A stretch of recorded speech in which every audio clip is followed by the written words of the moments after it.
ایک بیٹا پردیس کے اندر کام کرتا ہے، تمنا ہوتی ہے 2 سال کے بعد گھر آنے کی، تو فکر ہوتی ہے کہ ماں باپ سے ملوں، اس لیے کہ اس کے دل میں ماں باپ کی محبت ہوتی ہے۔ بیوی بچوں سے ملنے کی تمنا ہوتی ہے، اس لیے کہ بیوی بچوں سے وہ محبت کرتا ہے۔ آدمی جس سے محبت کرتا ہے اس سے ملنے کی تمنا ہوتی ہے۔ قرآن نے اسی کو منشن کیا، فَمَنْ كَانَ يَرْجُو لِقَاءَ رَبِّهِ، جو اپنے رب سے ملنے کی امید رکھتا ہو۔ کون ہے جو رب سے ملنے کی امید نہیں رکھتا؟ جس نے پیدا کیا اس سے ملنے کی امید نہ ہو، جس نے زندگی دی اس سے ملنے کی امید نہ ہو، جو ہمارا خالق و مالک ہو اس سے ملنے کی امید نہ ہو، جو ہمارا پالنہار حقیقی ہو اس سے ملنے کی امید نہ ہو، جس نے زمین بنائی اس سے ملنے کی امید نہ ہو، جس نے ماں باپ عطا فرمائے اس سے ملنے کی امید نہ ہو، جو زندگی عطا فرمایا اس سے ملنے کی امید نہ ہو۔ اور اگر تم امید نہ بھی رکھو تب بھی مر کر تو اس سے ملنا ہے نا۔ اسی لیے تو کہتے ہو اِنَّا لِلَّهِ وَإِنَّا إِلَيْهِ رَاجِعُونَ، ہم اللہ کے لیے ہیں اور لوٹ کر اسی کی طرف جانے والے ہیں۔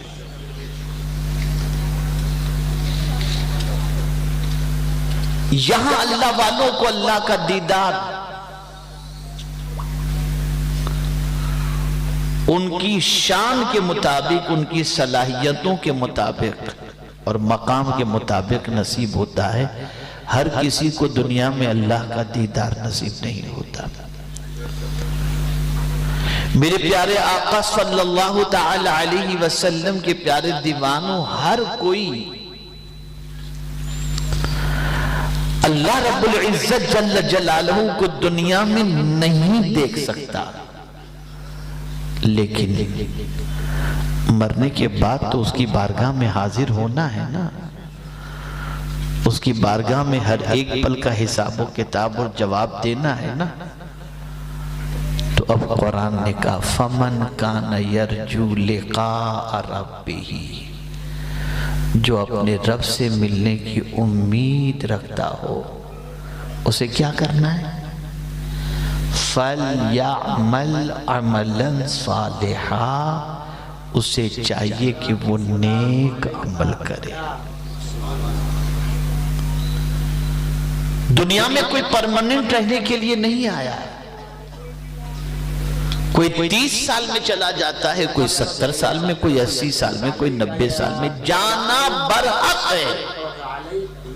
کوئی پرماننٹ رہنے کے لیے نہیں آیا، ہر ایک کو جانا ہے، اور ہر ایک کی ملاقات رب سے ہوگی، لیکن ملنے کا انداز جدا ہوگا۔ کسی سے میرا مولا مسکرا کر اس کی شان کے مطابق ملے گا، اور کسی پر میرا مولا غضبناک ہو کر کے ملے گا۔ اللہ کی ذات ہنسنے مسکرانے ان ساری چیزوں سے پاک ہے، لیکن بعض مقام پر سرکار صلی اللہ علیہ وسلم کا ارشاد گرامی ہے۔